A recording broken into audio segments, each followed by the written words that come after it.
La belle. Papa. Il y a un blogueur me le noufia. Na tchababa na putuani. Na siwa gade tout mano. A gade la mano. Alors, fille me le via, me yiblibo. Ni mayan kakere ni un potore via quoi. Mam le Togo kwa gaje yo domo. Ou le cas. Iku la chien. Nenye mbe mioni do wa fia fia. Yiwa. Bo yido yimiga TV de wuya. Mi ti te breka quoi. Avo. Nyambo bujo. Mo poba chi. Fia na le fia. Na tout mo yima uncho le fia no yo mo kaka ajani. O ma yan ji wo mo dia. Papa no le dit man gbe na lo.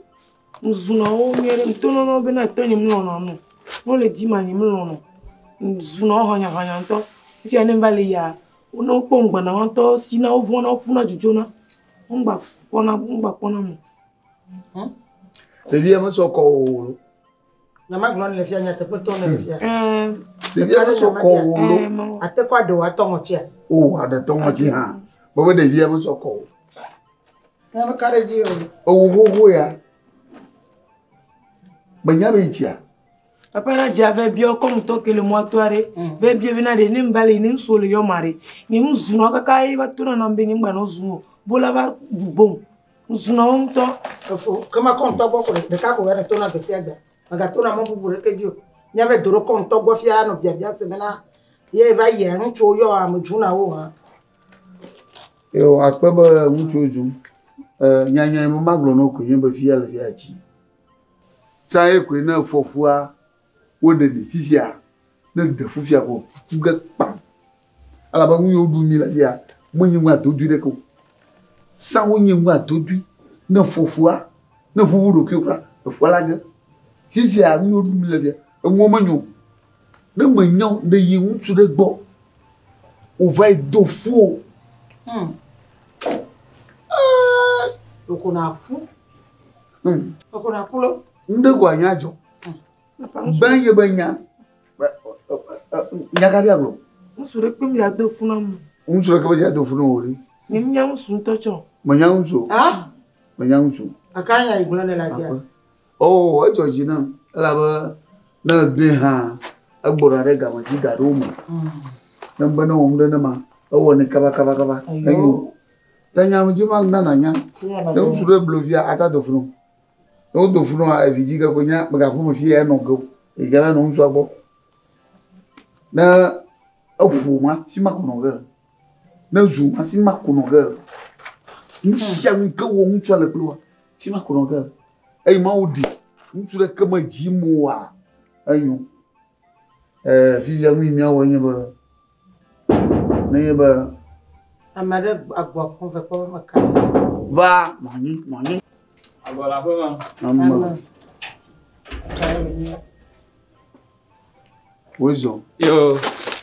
Buenos días. Já. Pero como tu golo? Makai nenye. A janvier. Onga. Menye ya komi le bio le fia ba ye manyancho de kede kamea. Faut pas na magbo. Papa ni Jesio la fille. Aïe.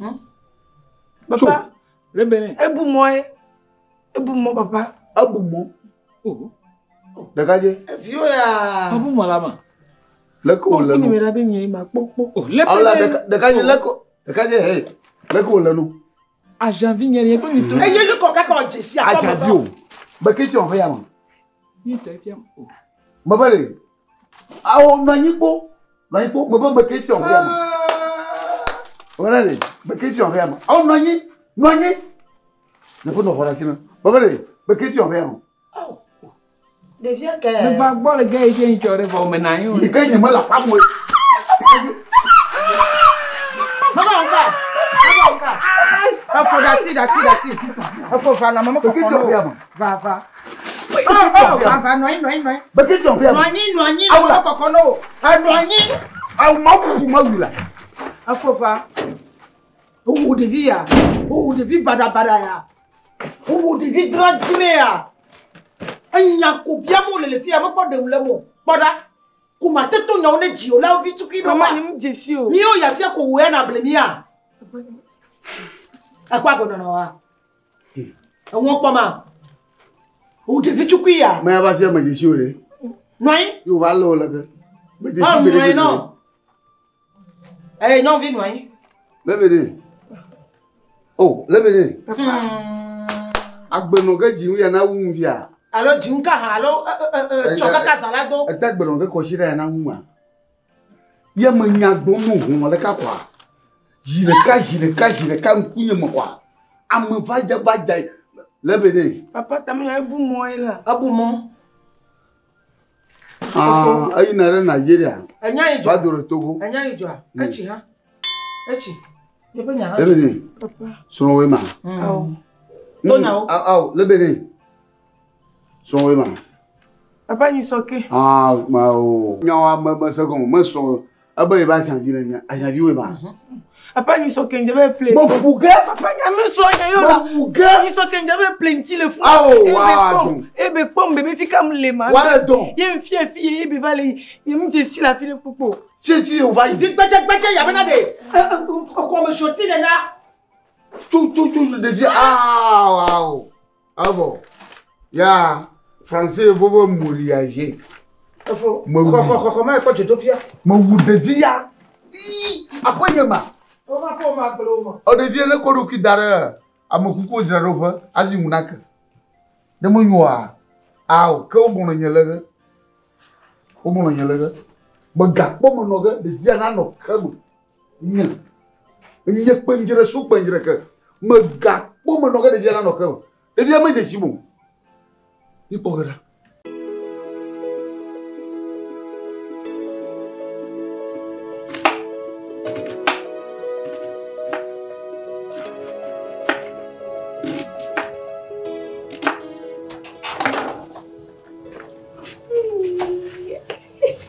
Venez. Ada la mère.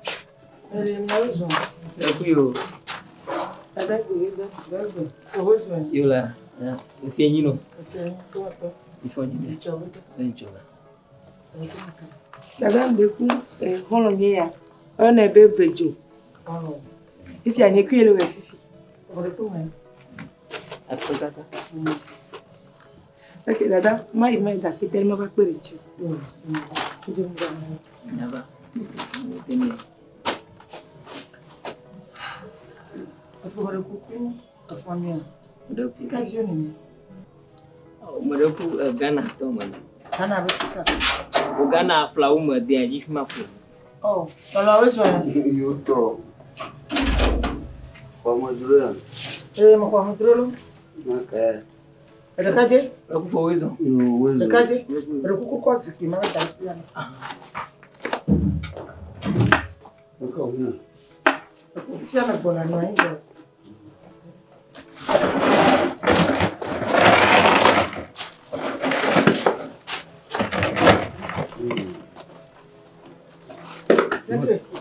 Agbo foto. Aka kare.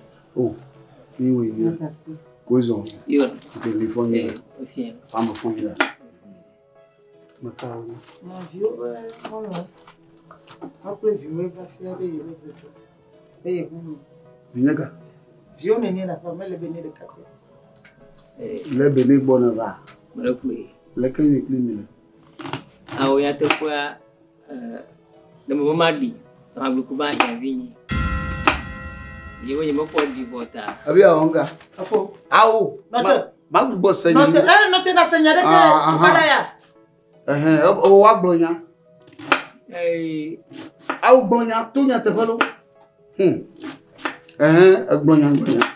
Le Bénin. A janvier mo madi. Le Bénin. Dada. Ta kokoro ju Ethiopia na pogbona.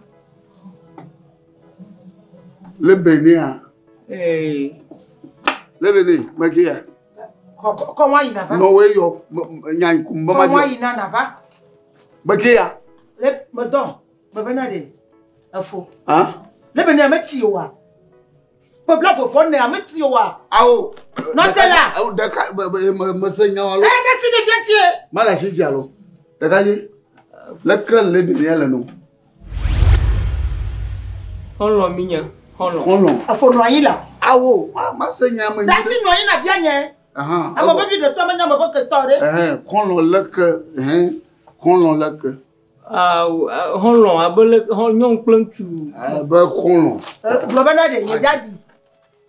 E me blene vale yo. Awo, wa no o didemo. Sia. Awo ma ko la. Nka jabe ko. Ma ko nko. Nai. Wa de lebede. Dada kama wa na de lebede. Maga no nai. Noni. Manda ka ogo. Baba. Noni la. Ma noni. Ma yabli bo fiare. Mo noni bo. Dakaje. Ma noni. joko. No menyo. Mo leke. O kai. Dakaje. Ma jo. Ma jo. Abono leke nyo ha. Oh, kene la ka va. Sele be ya de lebene a. Ebe ya dia. Ebe ya de lebene a lo. Edege. Onto we be ya de dia. Efi ya ne che onto we be ya dia. Onto me dia onto ne ko dege le gba. Edege ha. Edege we di wo kene. Awo so de do ko. Ba awo o noyi. Noyi. Ya bo no mo bono. Awo noyi. Wa de lebene. Ma Noye, ne me nyote kikivia. Ne me nyote kikivia. Oh, le me blonya kena mu. Oh, ma ablo no be toyi. Afo. Ablo be no le. Ma ba po. Ejine jemo no. O jine jemo. Ba de wonchi. Lebene. Wa de lebene. Lebene. Kuchivana. Koko pona kuchivana. Wa de lebene. Kuchibodi. Jemne jemo no. Wa. Abere ko yana e no yile bajo nai nga ngore bajo ayo alaga ya de jiri de nai de jiri ko mu ya dare ko ji fuma me da ko dare ko lan la de jiri miao ono pichivena na ma fle afo wa ai kola la de lebede no yile fuma gbo ko chero na Ita mama bana mianyala. Muti. Ita mama na mianya. Awo machite manu. Awo no ina nuti. No machite no. Awo na ina nuti. No machite. Na nuti no anyi. No anyi. Ko cheve dari. Ko cheve dari. Wa lebele trova vi. Ko cheve. Ita wa. Kaya ona le ko pola ni pa. Ko pola ni pa. Ko pola. Kaya o ti ale. Onto we be ya de wa. Onto we be ya de wa. Onto we be ya dia. Efi wo de kano bi de kano be ya dia. O enya kaya bi de onto anya be ko te pa. Koko pwetare homo. Hey homo. Il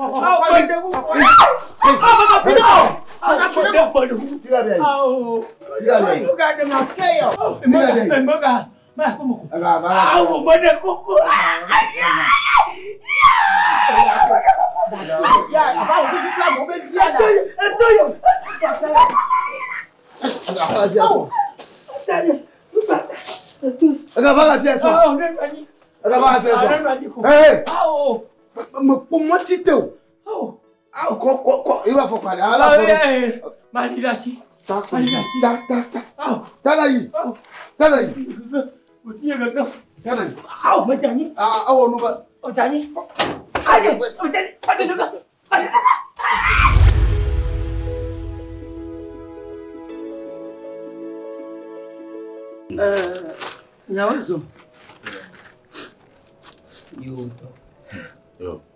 Mana kecil time bono yo mi do